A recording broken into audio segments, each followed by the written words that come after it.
ओम नमः शिवाय। आज आषाढ सोमवारच्या निमित्ताने शिवस्तुतीचा पाठ अवश्य करावा। चला श्रवण करूया। व्यास उवाच। नमो रुद्राय महते देवदेवाय शूलिने त्र्यंबकाय त्रिनेत्राय योगिनां गुरवे नमः।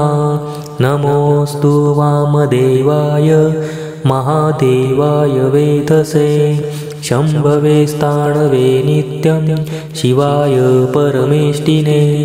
नमः सोमाय रुद्राय महाग्रासाय हेतवे प्रपद्येऽहं विरूपाक्षं शरण्यं ब्रह्मचारिणं महादेवं महायोगमीशानं चाम्बिकापतिं योगिनां योगदातारं योगमायासमावृतं योगिनां गुरुमाचार्यं योगिगम्यं पिनाकिनं संसारतारणं रुद्रं ब्रह्माणं ब्रह्मणोद्दीपं शाश्वतं सर्वगं शान्तं ब्रह्मण्यं ब्राह्मणप्रियं कपर्दिनं कालमूर्तिम् अमूर्तिं परमेश्वरम् एकमूर्तिं महामूर्तिं वेदवेद्यं दिवस्पतिं नीलकण्ठं विश्वमूर्तिं व्यापिनं विश्वरेतसं कालाग्निं कालदहनं कामदं कामनाशनं